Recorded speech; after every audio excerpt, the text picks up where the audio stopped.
Good morning all of you. स्वागत है आप सभी का एक बार फिर से ऑनलाइन क्लासेज में।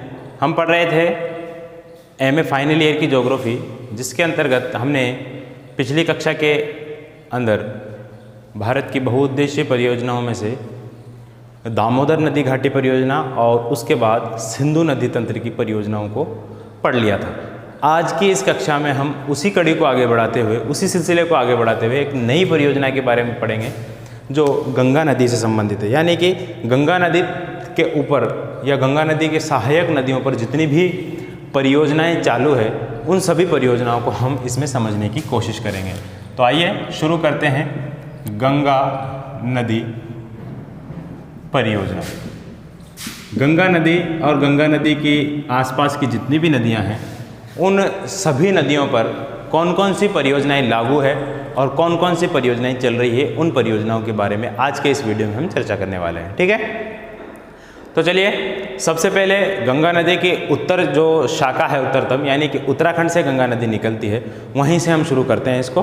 तो सबसे पहले ध्यान दीजिए, गंगा की एक सहायक नदी है भागीरथी। याद है आपको, सहायक बोल तो गंगा की मूल नदी है। गंगा नदी का उद्गम जो होता है भागीरथी और अलकनंदा, दो अलग अलग नदियों से जो नदियाँ मिलती है आकर के एक साथ देवप्रयाग में, वहाँ से गंगा नदी का उद्गम होता है। तो भागीरथी नदी और यहीं पर एक नदी और है जिसका नाम है भील गंगा नदी।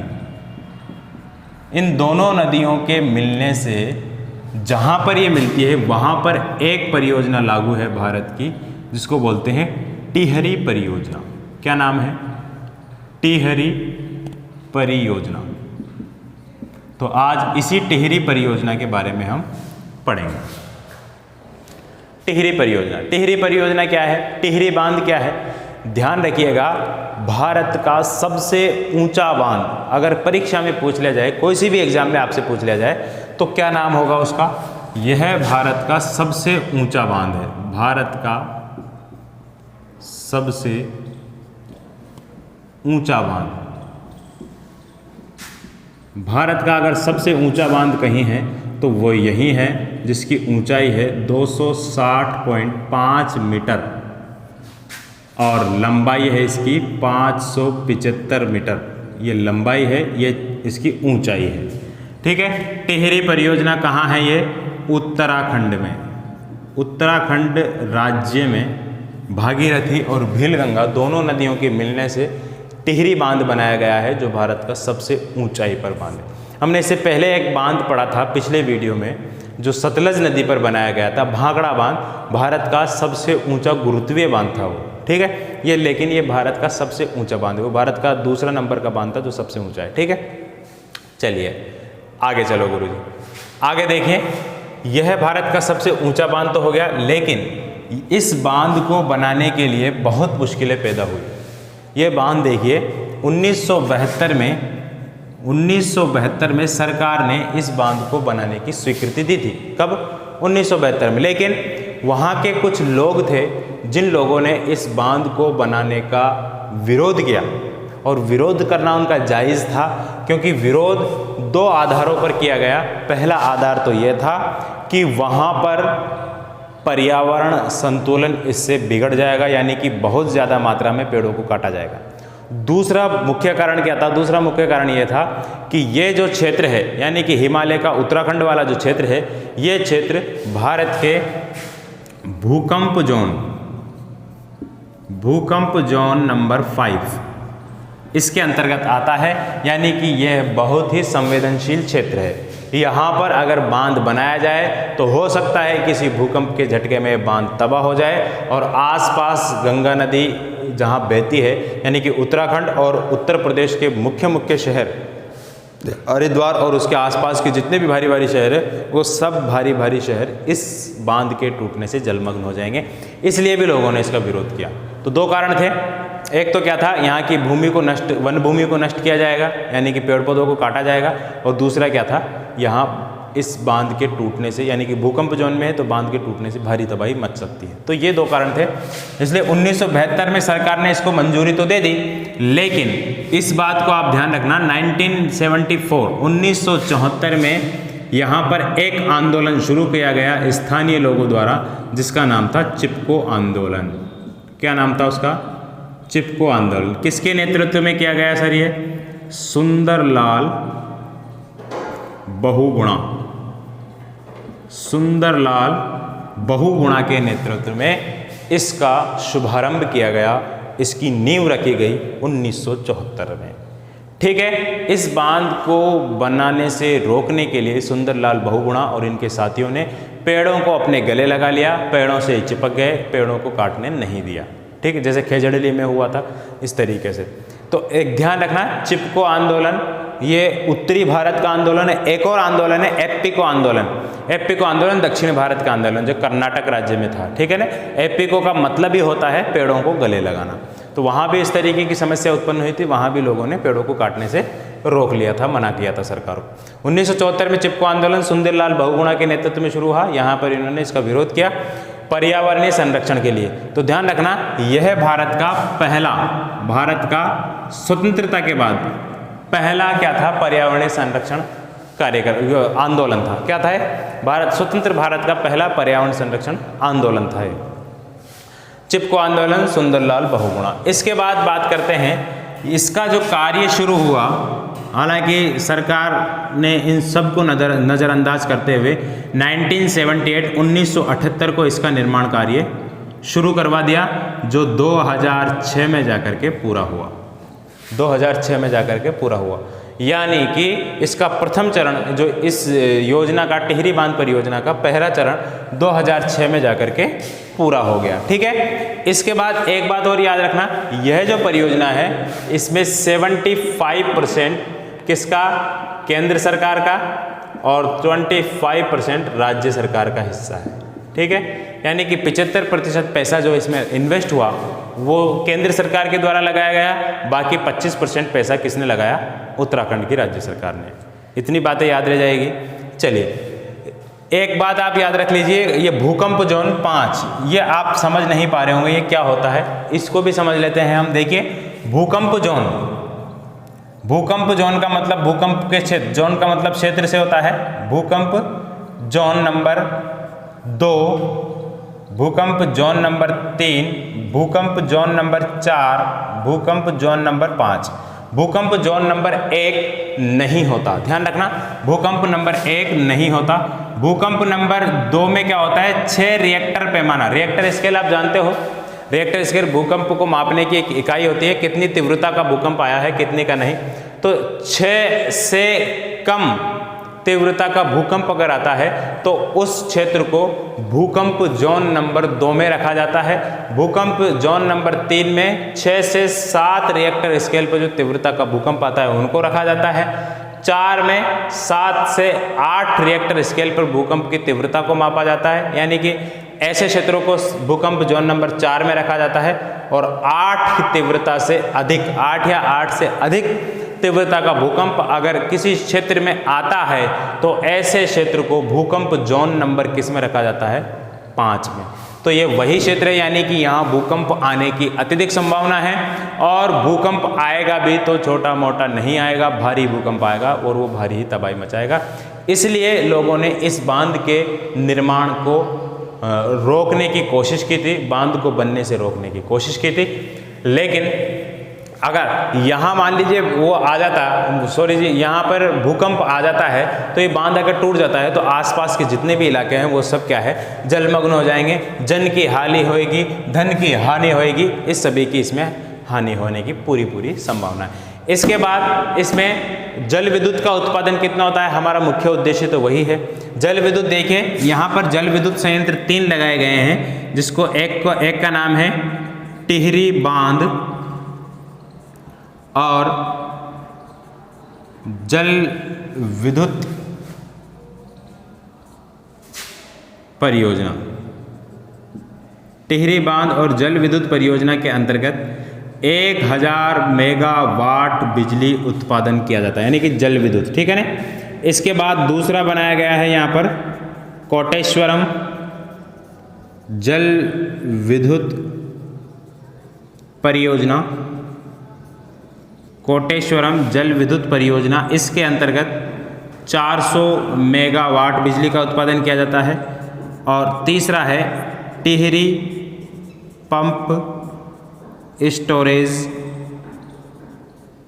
परियोजना, इसके अंतर्गत भी 1000 मेगावाट बिजली का उत्पादन किया जाना प्रस्तावित है, किया जाता है। ठीक है, तो ये 3 परियोजनाएं इसके अंतर्गत लागू है, यानी कि टिहरी बांध परियोजना से कुल 2400 मेगावाट बिजली यानी कि जल विद्युत का उत्पादन किया जाता है। 1000 जल विद्युत उत्पादन करने वाली क्षमता का नया रिएक्टर लगाने की यहाँ पे संभावना भी है। तो ये इतनी बातें आपकी टिहरी परियोजना से संबंधित है। टिहरी भारत का सबसे ऊंचा बांध है। भागीरथी और भीलगंगा दोनों नदी के ऊपर इसका निर्माण हुआ है। इतनी बात समझ में आ जाएगी? बोलो आ जाएगी। चलो, इतनी बात समझ में आ जाएगी तो इसकी स्क्रीनशॉट ले लीजिए। स्क्रीनशॉट लेने के बाद मैं इसको मिटा दूंगा। फिर हम गंगा नदी के अंतर्गत जो अन्य परियोजना है उन परियोजनाओं को भी देखेंगे स्लोली। चलिए मिटा दूँ उसको। चलो मिटा दो सर। चलिए,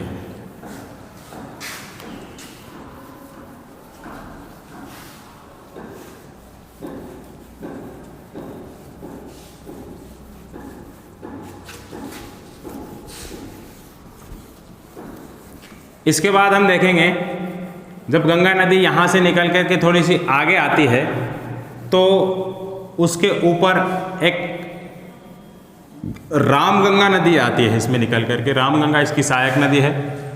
रामगंगा नदी पर भी एक परियोजना लागू है। रामगंगा नदी है, रामगंगा नदी पर रामगंगा परियोजना लागू है। इतना सा आप याद रखना, रामगंगा नदी पर रामगंगा परियोजना लागू है, जो कहाँ है? उत्तर प्रदेश में। दिखाई दे रहा होगा? हाँ, जो कहाँ है? उत्तर प्रदेश में। इसके बाद एक और नदी है, गंडक नदी है, आप जानते होंगे। गंडक नदी जो है, गंडक नदी पर गंडक परियोजना है।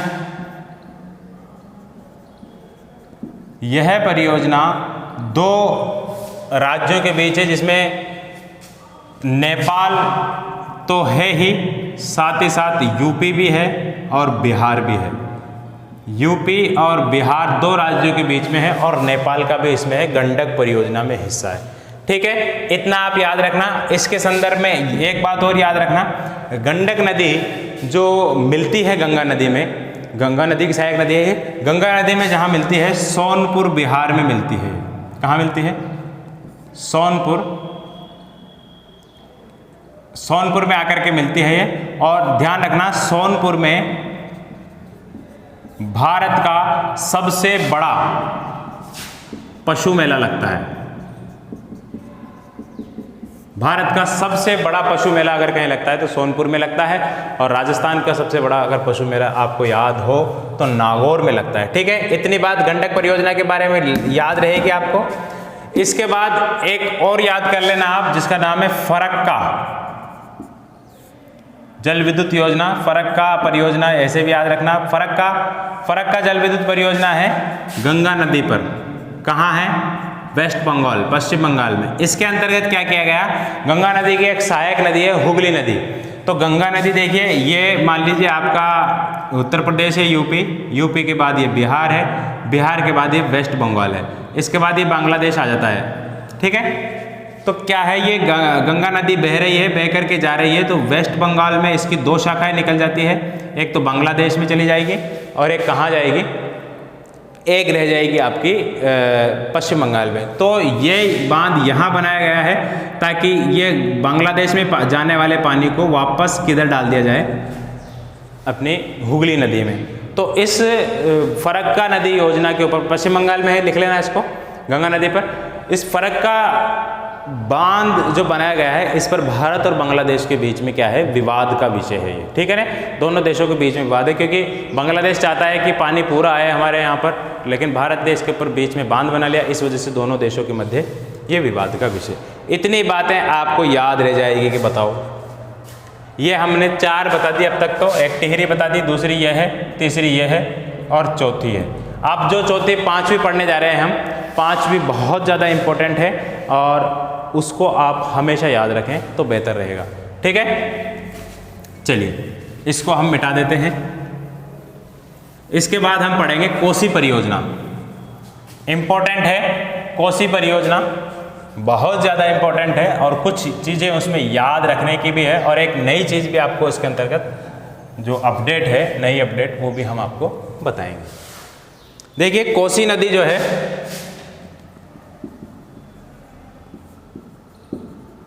कोसी नदी परियोजना,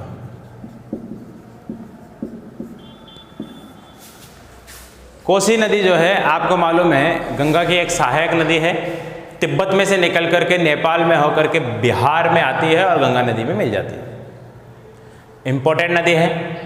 यह नदी हमेशा अपने साथ बाढ़ लेकर आती है। अपना रास्ता बदलने के लिए प्रसिद्ध है नदी। जन धन की खूब हानि करती है। हर साल बिहार में बाढ़ लेके आती है, लाखों हेक्टेयर फसल बर्बाद कर देती है और सैकड़ों लोगों की जान ले लेती है। ठीक है, कौन बोल सकता है 2008 की कोसी नदी में आई हुई बाढ़ को, हजारों लोग उसमें मारे गए थे और लाखों करोड़ों हेक्टेयर भूमि बर्बाद हुई थी। ठीक है, तो कोसी परियोजना का मुख्य उद्देश्य जो था वो था बाढ़ नियंत्रण। क्या था? बाढ़ नियंत्रण। बाढ़ नियंत्रण के साथ साथ एक और उद्देश्य था, यानी कि उस पानी को जब रोका जाएगा तो वो पानी के माध्यम से आसपास बिहार के इलाकों में क्या कर दी जाएगी? सिंचाई। तो ये दो इसके प्रमुख उद्देश्य है कोसी परियोजना के। इसको हम लिखेंगे। सबसे पहले ये समझ लेते हैं हम कि कोसी नदी निकलती कहाँ से है। कोसी नदी निकलती कहाँ से है, ये आपको दिखाई दे रहा होगा। ये मैंने कुछ बनाया है, आपको समझ में आ रहा होगा। ये नेपाल है। क्या है ये? नेपाल। इस नेपाल के नीचे यहाँ तक किसका वो है? यहाँ तक है यूपी और फिर इतना है क्या? बिहार और फिर यहाँ थोड़ा सा क्या है? वेस्ट बंगाल, फिर सिक्किम से लग जाता है। ठीक है, ये सिक्किम है आपका। चलिए अब देखिए ये नदी जो आती है ये नेपाल से भी नहीं आती, ये यहाँ से आती है, तिब्बत से निकलती है, नेपाल में प्रवेश करती है। नेपाल में इस नदी की 7 धाराएं बन जाती हैं। 7 अलग अलग धाराएं बन करके वापस एक धारा के रूप में कहाँ आती है? बिहार में आती है और बिहार में आने के बाद ये सर्पिलाकार रूप में बहती है। इस तरीके से बह करके गंगा नदी में ये मिल जाती है। बात समझ में आ रही होगी आपके? इस तरीके से ये बहती है। ये नदी देखिए इस तरीके से बहती है, अपना बिहेव इस तरीके से करती है, सर्पिलाकार आकार में। और जब ये इस तरीके से बहती है तो क्या है? ये मार्ग में बीच बीच में इस तरीके से ये कट जाएगा तो एक गोखरू झील, आपको मालूम है गोखरू झील किसको बोलते हैं? गोखरू झील बोलते हैं। जब नदी इस तरीके से बहती है तो ये वाला हिस्सा नदी का कट करके अलग एक झील के रूप में ले लेता है। नदी वापस अपना सीधा मार्ग बना लेती है। ये एक झील टाइप क्षेत्र बन जाता है। ये जैसे ये है, ये भी कट जाएगा नदी का हिस्सा और ये अलग हो जाएगा, ये झील बन जाएगी एक ऐसी। तो इसको गोखरू झील के नाम से भी जाना जाता है। ठीक है, तो इस तरीके की झीलों का निर्माण करती है। दूसरी बात, इस तरीके से बहती है रिहायशी इलाकों में। जब इस नदी में पानी आता है, आप देखिए ऐसा अगर कोई जलमार्ग है, ऐसा अगर कोई नदी है, जब बहुत ज़्यादा इसमें पानी आएगा एकदम से, तो आपको मालूम है ये सीधी तो इस तरीके से बह नहीं सकती। यहाँ भी पानी आएगा, इस एरिया में पानी आएगा, तो पूरे आसपास के इलाके में बाढ़ें आती है, अपना मार्ग बदल लेती है ये नदी। ठीक है, तो अपने मार्ग बदलने के लिए प्रसिद्ध है। इस वजह से इसको क्या कहते हैं? बिहार का शोक भी इस नदी को कहा जाता है। बिहार का शोक, शोरो ऑफ बिहार। बिहार का शोक क्योंकि ये हमेशा मौत लेके आती है, बिहार के लिए नुकसान करती है हमेशा। तो हम इसके उद्गम की बात कर रहे थे। तिब्बत से निकलती है ये नदी। तिब्बत में निकलने के बाद इस नदी को अरुण बोला जाता है, या अरुण। ये नदी नेपाल में 7 धाराओं के रूप में विभक्त हो जाती है, 7 धाराओं के रूप में बहती है और वापस कहाँ आती है? पश्चिम बंगाल, बिहार में आती है। बिहार में सर्पिलाकार आकार में इस तरीके से बहती है। बहने के बाद किस में मिल जाती है? ये गंगा नदी में। अब देखिए इससे पहले इस पर जो है बांध बनाए गए हैं। बांध कौन सी, जो किस उद्देश्य से बनाए गए? 2 उद्देश्य है उनका। एक तो सिंचाई है और सबसे इंपॉर्टेंट उद्देश्य क्या है? बाढ़ का नियंत्रण। बाढ़ नियंत्रण और सिंचाई। तो इसके लिए हनुमान नगर, आपने नाम सुना होगा, हनुमान नगर। हनुमान नगर में एक बांध बनाया गया है जिसमें नेपाल का और बिहार का दोनों का हिस्सा है। नेपाल और बिहार की संयुक्त परियोजना है ये हनुमान नगर में। हनुमान नगर में एक अवरोधक बांध बनाया गया है। कौन सा बांध है ये? अवरोधक बांध। अवरोधक बांध मैंने पिछली कक्षा में आपको बता ही दिया था, देख लीजिएगा। अवरोधक यानी कि वेस्ट पानी जो बहता है, फालतू पानी जो बहता है, उस पानी को रोकने के लिए जो बांध बनाया जाता है उनको अवरोधक बांध कहते हैं। ये अवरोधक बांध हनुमान नगर में बनाया गया है जो लगभग 1.2 किलोमीटर लंबा और 72 मीटर ऊंचा बांध है। ठीक है, ये इतनी सी बात इसमें आप याद रखना। फिर हनुमान नगर बांध से 4-5 नहरें निकाली गई है। उन नहरों को भी हम देख लेते हैं वो कौन कौन सी नहरें हैं। इसको मिटा देता हूं मैं। देखिए 4-5 नहरें निकाली गई है हनुमान नगर इससे। इसमें कौन कौन सी नहरें? देखो, एक तो पूर्वी कोसी नहर है। पूर्वी कोसी नहर, यह नहर जो है पूर्णिया और सहरसा, पूर्णिया और सहरसा जिले हैं बिहार के। वहां पर लगभग 6 लाख हेक्टेयर भूमि की सिंचाई में ये नहर काम आती है। कौन सी नहर है? पूर्वी कोसी नहर। एक और है पश्चिमी कोसी नहर। पूर्वी कोसी नहर का मतलब क्या है? ये इस तरीके से आ रही है ना नदी, तो यहाँ मान लीजिए बांध बना कर इधर की तरफ जो जाएगी वो पूर्वी की नहर और इधर की तरफ जो जाएगी पश्चिम की नहर। पश्चिमी कोसी नहर इसके अंतर्गत लगभग 115 किलोमीटर लंबी नहर है और ये 44 किलोमीटर लंबी नहर है। ये भी आंकड़ा आप याद रख लेना, रखे तो।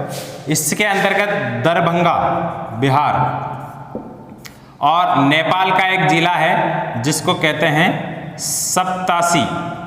नेपाल का जिला सप्तासी और दरभंगा बिहार, इन दोनों की जो है सिंचाई की जाती है। 115 किलोमीटर लंबी नहर है ये। क्या है ये? नहर। ये 2 नहरें हैं इसके अंतर्गत और एक और है राजपुर नहर। राजपुर नहर भी इसमें से निकाली गई है और एक और नहर है जो पूर्वी नहर है, इसमें पूर्वी कोसी नहर। उस पर एक जल विद्युत गृह बनाया गया है, कोटैया। इसका नाम है कोटैया जल विद्युत गृह, जिसके अंतर्गत 20 मेगावाट बिजली का उत्पादन किया जाता है। आप इतने आंकड़े याद रख लेना, ज़्यादा मुश्किल नहीं है। पूर्वी कोसी नहर इससे निकाली गई है, 44 किलोमीटर लंबी है। पूर्णिया और सहरसा बिहार के 2 जिलों में ये क्या करती है? सिंचाई करती है। इसके अलावा पश्चिमी कोसी नहर से 115 किलोमीटर लंबी है। दरभंगा और सप्तासी नेपाल और बिहार के 2 जिले हैं, अलग अलग है। उन दोनों में सिंचाई के काम आती है और इसकी सिंचाई क्षमता लगभग इससे कम है। 12,000 जो हेक्टेयर भूमि को ये सिंचित करती है। राजपुर नहर एक और निकाली गई है इसके अंतर्गत से। राजपुर नहर के बाद पूर्वी कोसी नहर जो है, इस पर एक जल विद्युत गृह बनाया गया है जिसको कटैया या कोटैया नाम से जाना जाता है। 20 मेगावाट बिजली का उत्पादन वो करता है। आपको इतनी बातें समझ में आ रही होगी, उम्मीद है आपको ये बातें समझ में आ गई होगी। इसको फटाफट से आप नोट कर लीजिए, नोट तो कर लिया होगा आपने। इसको मिटा देता हूँ मैं। इसके बाद हम एक इम्पोर्टेंट बात और पढ़ेंगे जो इसके बारे में एक नई अपडेट है। कोसी नदी, ध्यान रखना, बिहार में 260 किलोमीटर बहती है। 260 किलोमीटर बिहार में बहती है, आंकड़ा याद कर लेना है अभी। इसके बाद हम एक नई चीज के बारे में पढ़ेंगे जिसको नदी जोड़ो परियोजना एक लागू की गई है भारत में। यानी कि 2 नदियां जो होती है उन दोनों नदियों के पानी को जोड़ दिया जाता है। रिवर लिंकिंग परियोजना बोलते हैं उनको। तो रिवर लिंकिंग में क्या होता है समझने की कोशिश करना। कोसी और मेची नदी जल जोड़ो परियोजना। कौन कौन सी नदी है? एक तो कोसी नदी है और एक मेची नदी है। यह भारत की दूसरी जल नदी जोड़ो परियोजना है। पहली कौन सी है गुरुजी? पहली है केन बेतवा। केन और बेतवा नदी चंबल नदी की 2 सहायक नदियां हैं और ये दोनों नदियों को एमपी में इनके जल को जोड़ा जा रहा है। ठीक है, जो यह जोड़ा जा चुका है, लगभग इसका काम पूरा हो चुका है। ये जल जोड़ो, दोनों नदियों का जल जोड़ो अभियान यहाँ पे शुरू हो गया। इसके अलावा कावेरी और कृष्णा नदी का जल भी जोड़ा जा रहा है, कावेरी गोदावरी और गंगा नदी को भी आपस में जोड़े जाने की परियोजना। इस तरीके की बहुत सारी परियोजनाएं भारत में लागू है। लेकिन ध्यान रखना, ये भारत की पहली नदी जोड़ो परियोजना थी और ये भारत की दूसरी नदी जोड़ो परियोजना है जो चालू है। ठीक है, कौन कौन सी नदी है? कोसी और मेची नदी। देखिए, जल नदी जोड़ो परियोजना के अंतर्गत होता क्या है वास्तव में, ये देखते हैं हम। देखिए, मान लीजिए ये एक नदी है और ये दूसरी नदी है। ठीक है, इन नदियों को आपस में जोड़ा जाएगा, इसके पानी को। ऐसा अक्सर तभी कर सकते हैं हम, और ऐसा अक्सर तभी होता है जब एक नदी में पानी की आवक ज़्यादा हो और दूसरे में पानी की आवक कम हो, तब जाकर के ये काम किया जाता है, अन्यथा इस काम को करने का कोई फायदा ही नहीं है। अब देखिए, कोसी नदी जो है इसमें भयंकर बाढ़ें आती है, बहुत ज़्यादा मात्रा में पानी रहता है, जबकि मेची नदी जो है इसके पास की एक नदी है। महानंदा जो नदी है, गंगा की सहायक नदी, उसकी सहायक नदी है ये। ठीक है, महानंदा एक गंगा की सहायक नदी जो बांग्लादेश में जाकर के मिलती है, उसकी सहायक नदी है ये मेची नदी। छोटी नदी है, ज़्यादा बड़ी नदी नहीं है। ये नदी जो कम पानी वाली है और ये नदी अधिक पानी वाली, तो इन दोनों नदियों को जोड़े जाने की परियोजना है ये। तो इस नदी का पानी इस नदी में पहुंचाने की परियोजना है, ताकि दोनों नदियों में पानी बना रहे। और बीच का जो ये क्षेत्र है, यहाँ नहर के माध्यम से इसको जोड़ा जाएगा, तो बीच के क्षेत्र में भी नहर हो जाएगी, तो बीच का क्षेत्र भी क्या हो जाएगा? सिंचित हो जाएगा, सिंचित हो जाएगा आराम से। और साथ ही साथ यहाँ पर मत्स्य पालन हो सकता है। इसके क्या क्या कारण है? मत्स्य पालन हो सकता है, परिवहन हो सकता है आसानी से, सिंचाई सुविधा हो सकती है, जल विद्युत गृह का निर्माण किया जा सकता है, पेयजल की समस्या की आपूर्ति हो सकती है। तो ये सब सारे कारण हैं। और इसके अलावा यहाँ के पानी को बाढ़ नियंत्रण हो सकता है, बाढ़ नियंत्रण, और यहाँ पानी की आवक अच्छी तरीके से हो जाएगी। ये सब इसके प्लस पॉइंट है, नदी जोड़ो परियोजना के प्लस पॉइंट है। ठीक है, तो यह कोसी नदी और मेची नदी, इन दोनों को आपस में जोड़े जाने की परियोजना है। मेची नदी महानंदा नदी की जो है क्या है? सहायक नदी है। ठीक है, इससे जो क्या है, मेची नदी जो है, मेची नदी से जब इस नदी में पानी जोड़ा जाएगा तो सीमांचल वाले क्षेत्रों में, सीमांचल क्षेत्र किसको कहते हैं? सीमांचल क्षेत्र, देखिए सीमांचल क्षेत्र ये बिहार का, मान लीजिए ये नक्शा है इस तरीके से, बिहार है ये। तो बिहार में ये वाला जो एरिया है जो पश्चिम बंगाल के टच में है, यानी कि इसमें 4 जिले आते हैं, इसको सीमांचल का एरिया कहते हैं। ये ऊपर नेपाल है, इधर सिक्किम है, इधर वेस्ट बंगाल है, इधर भी वेस्ट बंगाल है, और इधर झारखंड आता ही है, आपको मालूम है। तो ये जो बिहार है आपका, इस बिहार का ये वाला हिस्सा, उत्तर पूर्वी हिस्सा, इसको सीमांचल के नाम से जाना जाता है। और सीमांचल क्षेत्र में देखिए 4 जिले आते हैं, जिसमें पूर्णिया आपका एक जिला है, सहरिया आपका अररिया एक जिला है, कटिहार जिला है कटिहार, और एक है आपका किशनगंज। ये 4 जिले हैं। इस चारों जिलों में सिंचाई की सुविधा, पेयजल की सुविधा आसानी से उपलब्ध हो सकेगी। ये सीमांचल वाले क्षेत्र है। किससे होगा? ये दोनों नदी का पानी जब आपस में जोड़ा जाएगा। तो ये रिवर लिंकिंग परियोजना ऐसी परियोजनाओं को कहते हैं। यह परियोजना कहाँ लागू की गई है? यह परियोजना बिहार में कोसी नदी पर लागू की गई है। यह नदी कौन कौन सी नदियों को जोड़ती, यह परियोजना कौन कौन सी नदियों को जोड़ती है? यह परियोजना कोसी नदी को तो जोड़ती ही है, साथ में मेची नदी, कोसी और मेची दोनों नदियों को आपस में जोड़ने का कार्य करती है। मत्स्य पालन, परिवहन, सिंचाई, जल विद्युत, पेयजल आदि इसमें जो है उपयोग में लिए, आदि इसमें जो है फायदा होता है इन सभी को। और इस रिवर लिंकिंग परियोजना से सबसे ज़्यादा फायदा किस क्षेत्र को हुआ?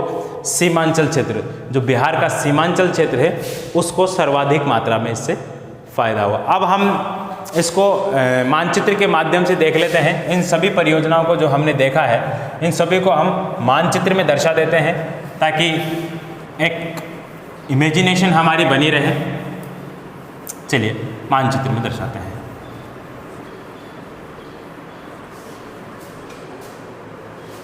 तो हम भारत का मानचित्र बनाएंगे। ये भारत बन गया हमारा। हमको जहाँ से मतलब है हम वहीं का मानचित्र बनाने की कोशिश कर रहे हैं।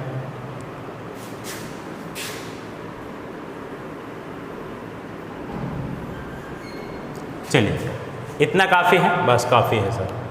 तो देखिए सबसे पहले हमने टिहरी बांध बताया था, तो टिहरी बांध यहाँ पर 2 नदियाँ हैं, एक नदी ये आगे और एक नदी ये आगे, ये अलकनंदा है, ये भागीरथी। तो भागीरथी नदी पर यहाँ पर एक बांध है, इसको कहते हैं टिहरी बांध, टिहरी बांध। इसके बाद हमने गंगा नदी पर देखा था, कौन सी नदी आई थी यहाँ पे, रामगंगा नदी आई थी। तो रामगंगा नदी पर एक डैम है, इसको रामगंगा परियोजना। फिर ये गंडक नदी आई थी, तो यहाँ पे एक डैम है गंडक परियोजना। ये आपको ना किताबों में मिलेगा ना कहीं और जगह मिलेगा। हो सकता है आपको ऐसा इमेज, ऐसा चित्र यूट्यूब पे भी ना मिले कहीं, किसी लेक्चरर द्वारा, किसी टीचर द्वारा। तो आप ये मैं अपनी तरफ से कल्पना करके बना रहा हूँ आपकी इमेजिनेशन के लिए, ताकि हमको ये पता रहे कि भाई कौन सी नदी पे कौन सा जो है वो परियोजना लागू है। इसके बाद ये कोसी नदी आ जाती है, कोसी नदी, इसमें यहाँ पर कोसी परियोजना है, कोसी परियोजना, जिसके अंतर्गत यहाँ से एक नदी और आती है मिलकर के। कोसी नदी में दोनों नदी को दोनों नदी जुड़ती नहीं है, ये नदी इधर जाती है, ये नदी, तो इन दोनों को जोड़ने की ये परियोजना है कोसी मेची नदी जोड़ो परियोजना। एक परियोजना को हमने छोड़ दिया है, आप उसको भी लिख लीजिए, वो है टुनकपुर परियोजना, जो गंगा की सहायक नदी है, काली नदी, उस पर, या शारदा नदी भी कहते हैं इसको, काली या शारदा नदी पर टुनकपुर परियोजना है। काली और शारदा नदी यहाँ पर उत्तराखंड और नेपाल की सीमा बनाते हुए आती है, यह है टुनकपुर परियोजना। तो आप इतना याद रख लीजिएगा इसमें। इसके बाद ये गंगा नदी आगे आती है, ये, और एक शाखा इसकी इधर आती है बंगाल में, ये पश्चिम बंगाल यहीं से शुरू हो गया, और दूसरी शाखा इसकी बांग्लादेश में आती है। तो यहाँ पर एक परियोजना है, इसको कहते हैं फरक्का जल परियोजना, जिसके अंतर्गत इसका पानी इसमें लाया जा रहा है, हुगली नदी में। ठीक है, तो ये आपको अगर समझ में आ रहा है तो इसको बनाइए, नहीं समझ में आ रहा है तो आप अपने हिसाब से इसको बना सकते हैं। जितनी नदियाँ हैं उन नदियों पर आपको एक एक डैम बनाना है और परियोजना लिख देना है। इस तरीके से आपको ये कार्य करना है। उम्मीद है आज का ये लेक्चर आपको समझ में आया होगा। मिलते हैं अगले कुछ वीडियो में, जब तक के लिए इजाज़त दीजिए, नमस्कार।